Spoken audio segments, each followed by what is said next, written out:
Hello there, what is going on, everyone? Today we are talking about Gungans and Star Wars Legion. I know this is one of my favorite topics to talk about with Star Wars Legion, and it probably has some of you asking, once Gungans come out for Legion, what are you going to talk about at that point? Oh, we'll find something else.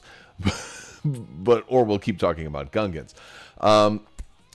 There has been a lot of rumor, and most of that caused by AMG themselves, suggesting that after Adepticon of 2026, people will no longer be constantly bombarding them with questions about when are Gungans coming, which sort of suggests that Gungans are planned to be revealed at Adepticon 2026. We'll be there. We'll be bringing you the latest and greatest, so definitely stay tuned for that. However, everything's always subject to change. Just because they want to unveil Gungans doesn't mean they actually will. There's a dozen reasons why that might be impacted. However, let's do this video with the plan that perhaps Gungans are actually about to be revealed. I want to talk about what would Gungans look like in Star Wars Legion as far as the composition. What do I think that they're actually going to do versus what do I think that would be more optimal? So we'll kind of talk about like what I think is the minimum case scenario and then the maximum case scenario. If you guys haven't already, make sure you subscribe, like the video, share the video, all that good stuff. Check the link in the description below for our Discord and social medias and all that other great stuff, and Patreon as well. Always good stuff if you're interested in that. Also, if you want to save 15% on some battle foam to help protect your armies, especially if you're planning on coming to awesome tournaments, conventions, things like Adepticon and everything else, use code Crabbok VIP over at Battlefoam at us.battlefoam.com and you can save 15% there. So let's talk about the bare bones. What do they absolutely need to have in order to make Gungans work? Well, you need infantry.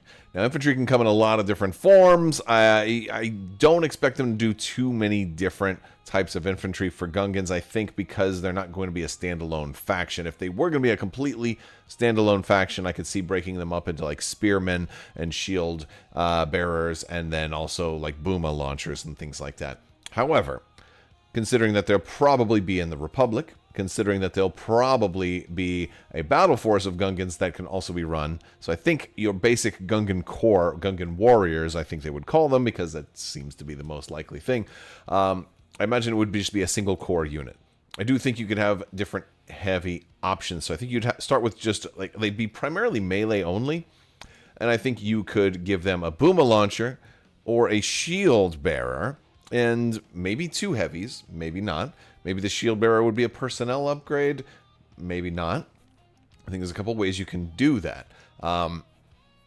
We do see that not every Gungan bears a shield, right? It's only some. Most of them are using melee weapons, like a spear, and some of them also throw little handheld boomas. These little, maybe Ion 1 type of projectiles, maybe Impact 1 Ion 1. Maybe a black die at range. However, if the Gungans are going to be a melee-only core, maybe that one heavy weapon will be like 3 or 4 dice. Maybe 2 black and 2 white, with critical 1, impact 1, surge, something like that, Ion 1. Maybe something like this. Way the unit still has some ranged option, but they definitely won't be a very heavy ranged option. Also, I think they would be at max range 2, because again, that's a handheld item. Might only be a range 1 because it's kind of like a grenade, although they do seem to have like a launcher with it, which might give them a little more range than a grenade. So I think you can make the case for a range 2 attack, especially if that particular Gungan is specializing in throwing those. He'd better do better than a basic grunt tossing a grenade. Also, grenades are really heavy, and I don't have a weight on the boomas. They appear magical though, so we can give them a little bit of, like, maybe they soar a little extra farther in the Naboo air. Right, but I do think we'll have a basic Gungan infantry with sometimes you'll use shields, sometimes you use boomas. Maybe you can do both, and maybe there's a way to actually get a whole shield line. Maybe you can outfit an entire Gungan infantry to be all shield bearers, and they're all melee, and maybe they stand in the front and they block for people behind them or something like that. Like maybe there's something some kind of mechanic that'll go there. I don't expect it to be too complicated. I think a basic a shield bearer would give the unit shielded 1, and if you can give them more than 1, like maybe they'll have 2 heavy slots, and maybe you'll have the option to put 2 shield bearers in the unit if you want to give them shielded 2. Like that could be a cool thing. Maybe it could be a very like, how do I want this Gungan unit to go? That could be an option. So those are some different options for the basic core. Of course, it's a requirement. You have to have a core. Also, kind of have to have leaders, at least one, right? I think Captain Tarpals is the most obvious option. I think Captain Tarpals, you almost always see him mounted. So I think that means also, of course, we're going to see Kadu riders. I think that's also a given.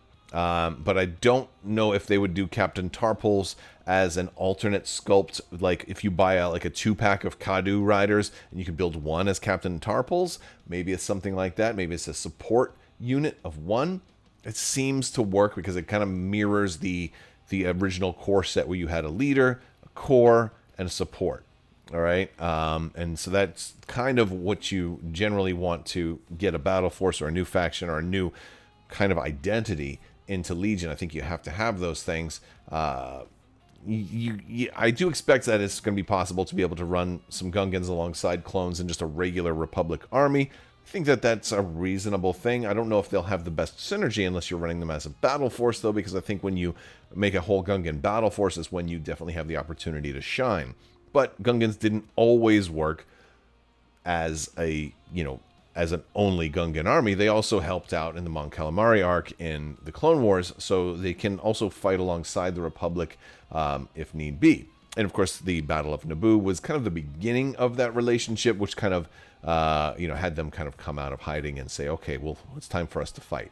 So, you definitely have to have a Gungan battle force. And to do that, you need at least a leader. You need at least core. You need at least one other thing. So I think at a minimum, you have Captain Tarpals, Kadu riders, and of course, Gungan warriors. And you need at least one more hero. And of course, it's got to be Jar Binks, right? You'd have to include Jar Jar, even if he's in a standalone pack, which I don't know if that's really the way to do it. But I think you absolutely have to have him. And I can see him fitting multiple roles. He could be an operative, kind of running around, getting into shenanigans, have some funny little keywords. They got a lot of weird things that they can do here, and there can be some randomness involved in it. They can also have, something, where your opponent gets something and you get something. Like, it's like you fail, but you fail tremendously good, or maybe you have to sacrifice something to get something, like he trips and takes a wound, but also does something great. There's a lot of very clever ways that they can do it, and AMG typically does really good card work, and the ideas that they put forth in the different cards and the different kind of gameplay avenues they're bringing about through all the new cards that they've introduced into the game. I think they could do some very clever things with Jar Binks, but instead of just having Jar Jar as a standalone pack, what I think would be really good is if you had a regular Kadu riders, you have your Gungan warriors and as separate packs, and then you have like maybe a Gungan heroes pack, and this would give us some options. Now, we pretty much always see Captain Tarpals mounted, pretty much always. There was a little bit where you do see him on the ground on his feet at least once, but I expect him to probably stay mounted. Again, we are also approaching an era of a lot of mounted characters, a lot of bikes, a lot of riders, a lot of mounted heroes. It just makes sense for more mounted heroes to be the case here. And I think you also have to have Jar Jar Binks as a Bombad General version. You can have, Jar Jar Binks as like banished, Misa banished version, or you can have Jar Jar Binks as the Bombad General version, right? Like you can, clumsy do-gooder or Bombad General, something like that. And you have 2 versions of them, and I think you make a 3-pack. We've seen like 4 and 5 packs of hero packs before, so I think if you have like mounted is a little more plastic, right? So maybe this is just to be a 3-pack. You have Jar Jar and Captain Tarpals, and then you have Jar Jar on the ground as a different version. And maybe he can even function as an operative or has a card where he can go and join a Gungan Warriors unit, being an individual leader there. That would be a cool thing. Again, having more options for these characters is a very cool thing. I'd like to see it. Again, you have to have Kadu. I think they're too prominent in the Battle of Naboo. I think they're too prominent and too iconic to have only Gungan warriors and not have Kadu riders also. So I think you have to have that. So I think that's kind of a bare bones or a minimum, or you know, maybe not 2 versions of Jar Jar right away. I don't know, but that's kind of what I would like to see as like an entrance into the Gungans. I want more than this, but I think this is kind of the bare minimum if you want to get a battle force off the ground.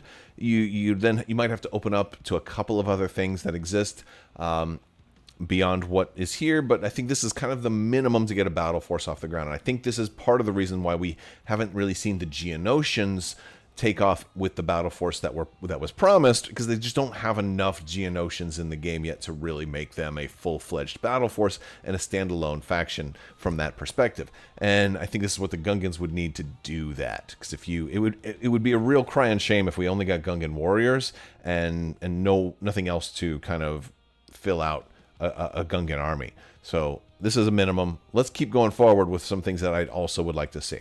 I'd like a little bit more depth in leadership. I don't want to have to always run Jar Binks or Captain Tarpals. I'd like to have Boss Nass there. That does give me the option to have 2 commanders and run Jar Jar as an operative if I want to, or just change things up and experiment and figure out what kind of list I want to run.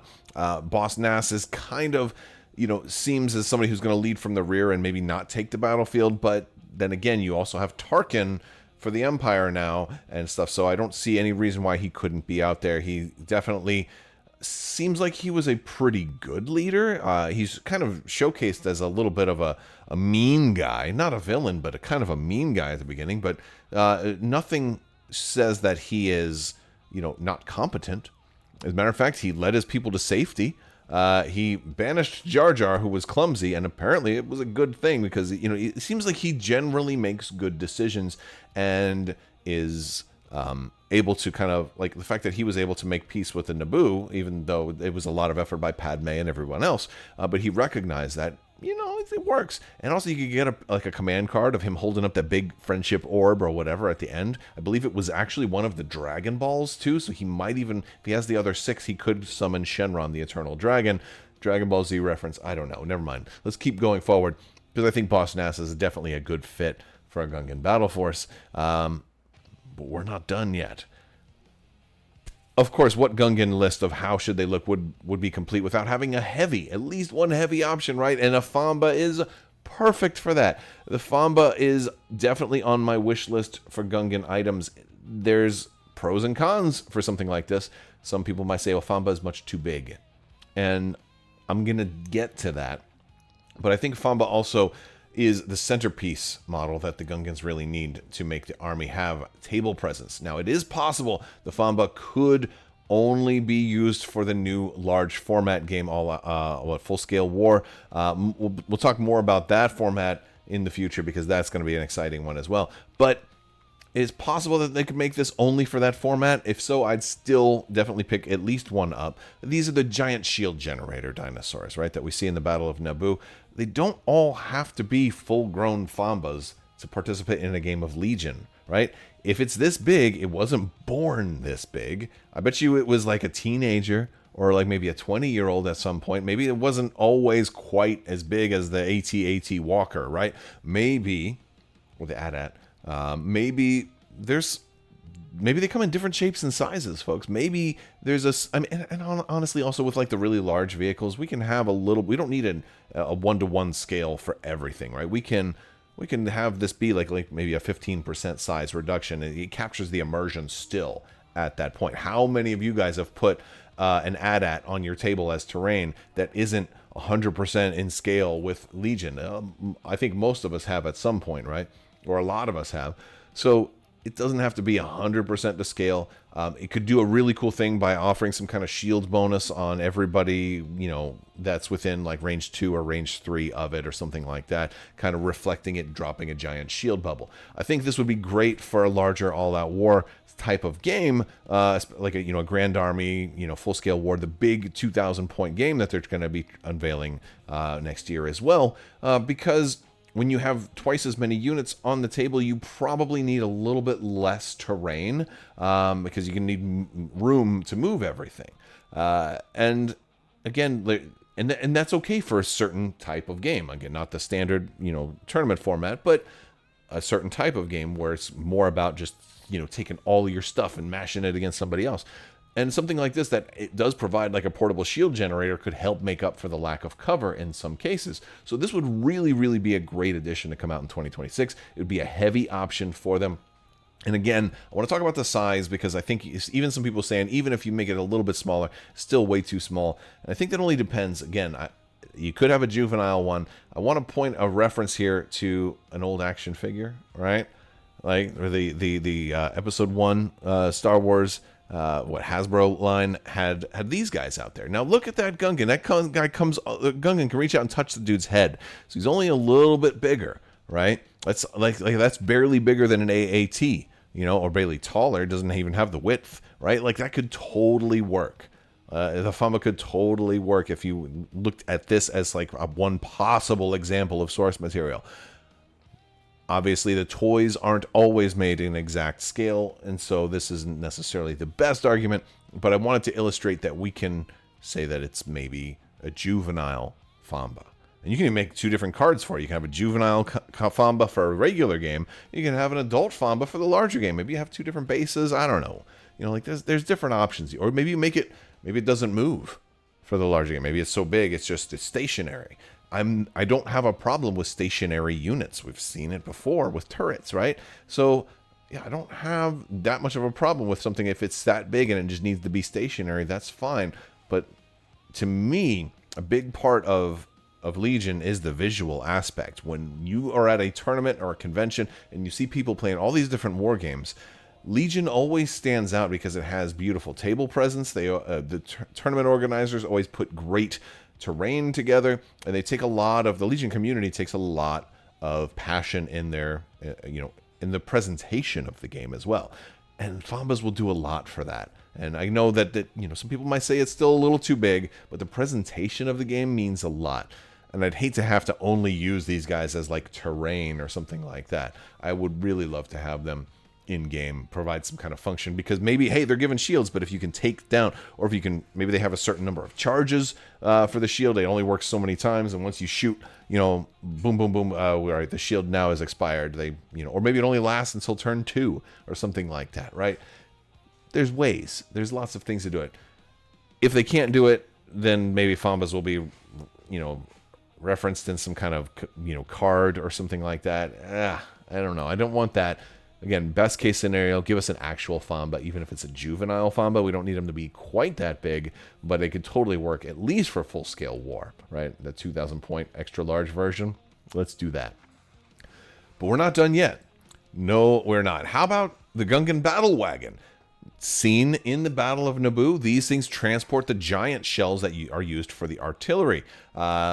This is a little bit closer to size of something that you might see on a heavy unit, maybe like a Gav size base. This one could potentially work, although I would argue that this would probably be about the same size as a juvenile or a relatively young Fambaa. Could probably take up about the same footprint that something like this would if you were to put both of them on the same base. I think you use that Gav or that elongated base. I think it would work for either one, but this would definitely have a recognizable table presence. The problem with something like this, however, is that it wouldn't be much of a weapon. It's a support. It's a delivery, and it could make for an alternate support at some time. But I think this one might be grasping at straws a little bit. This one may not be coming to the game unless Gungans take off as the most popular faction ever, and they have to come up with more Gungan stuff down the road.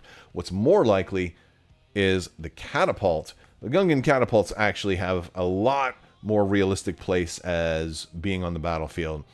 Being stationary, but actually launching the shells. And so, of course, the battle wagon could be something that makes the catapults do better if you were to do both. I could see something like that happening also, but I don't think we need the battle wagons to make the catapults work. We can just say the catapults have, they have a couple of rounds already there. The battle wagons came by before the battle started, dropped off the ammo, and now the catapults are ready to go.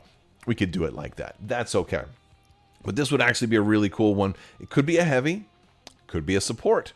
There's a lot of different ways that it could go. I think it would be one of those two, though. I don't think they would do something weird like special forces or anything like that with these. I think it would probably be, I think it would be a heavy, really. I think it'd be a stationary heavy. That just makes sense because they're awfully big. I don't really see them in the support function because those are big, heavy boomas. They're launching major artillery here. It'd be a super fun one. They would probably have also a minimum range. Like, you probably can't attack at range 1, right? You might not be able to attack at range 2. They might be like 3 and beyond or something weird like that. There's all kinds of interesting things they could do with something like this, and it could be real fun. Stationary units aren't always the best in the way Legion is right now, but don't forget, there's new formats coming out all the time, and looking good is half the battle. The rule of cool absolutely applies. I'd love to see the catapults also show up. Now, that's pretty much it for the way that I think the Gungans would work for a Gungan-specific battle force. But we'd have to keep a few things open, because even in the Wookiee battle force, you do have spots for Yoda and a few clones and things like that. So, okay, maybe we'd also have to open the door for these guys right here. Yes, I think Qui-Gon and Padawan Obi-Wan definitely could show up in this. It would work. It would just work. It would be cool. It would be fun. I'd love to see Jar Jar, Qui-Gon, and Obi-Wan working together, like, even if it's not in a Gungan battle force. That's a great opportunity for Jar Jar to go out and kind of, you know, play a silly role, you know, and just recreate iconic scenes. Again, you already have Darth Maul in the CIS, and it works. Yes, the CIS wasn't actually formed at that time. Doesn't matter. It's close enough, and it's rule of cool. It works. I think we're all ready for Qui-Gon, and if we're gonna get Qui-Gon, let's get a young Obi-Wan, a little bit angry Obi-Wan, a little bit restless Obi-Wan, maybe not a master of the Force yet.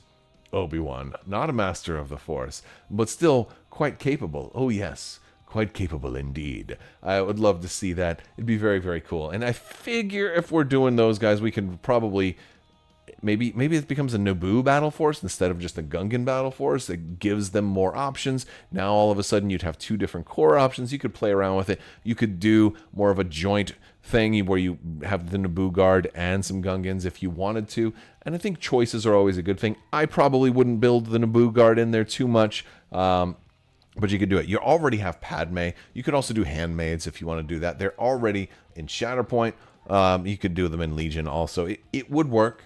It would work. It would give you a way to do some special forces as well. You can also do some of the pilots and other things like that. There's a lot more you could do with Naboo specifically, and I think you might get a little bit broader appeal because there are some people out there, believe it or not, there are some people out there that aren't super crazy about getting Gungans in Star Wars Legion. I know it sounds ridiculous, but there are some people out there who are like that. So to those folks, hey, Naboo gives you extra options too, and maybe you can only use some Gungans to offset it. But this could also be an avenue to get Qui-Gon and other stuff like that in the game too. So, again, they've been doing more Jedi lately. The door is always open for more Jedi, especially if there's a good reason for it. And this is a great reason to bring Qui-Gon in. I mean, we already got Maul. We got to have Qui-Gon. We got to recreate some of these amazing scenes, right? And the Battle of Naboo, absolutely something that needs to be recreated. We can do it. We can do it, and it can be great, and it'll be fun. So this is my thoughts of how Gungans might look if they come to Star Wars Legion. Bookmark this video. Share it with your friends if you would, because once they are announced, I want to see what they're going to look like, and then maybe we can go back to this video and see how many things I guessed right, how many things I guessed wrong, like good calls versus bad calls, like, oh, they didn't do that, oh, wow, why did they make Gungans all special forces, or whatever, right? But let's see, you know, because again, I don't really see any special forces options if it's a Gungan specific option here. But if you open it up to all of Naboo, I think then you open up some options there. Plus, Naboo also has their own land speeders and stuff too. You could really do a lot with that. Could be fun, but primarily you need Gungans, and you need more than just troopers. You need Kadu, and really you need Fambaas. But I don't know if that will really happen, but I would love to see it happen. All right, that's going to do it for today's video. I want to thank you all so much for watching. Happy holidays to everyone watching. May the Force be with you. Live long and prosper. Be excellent to each other. Party on, dudes. So say we all. And always wash your socks.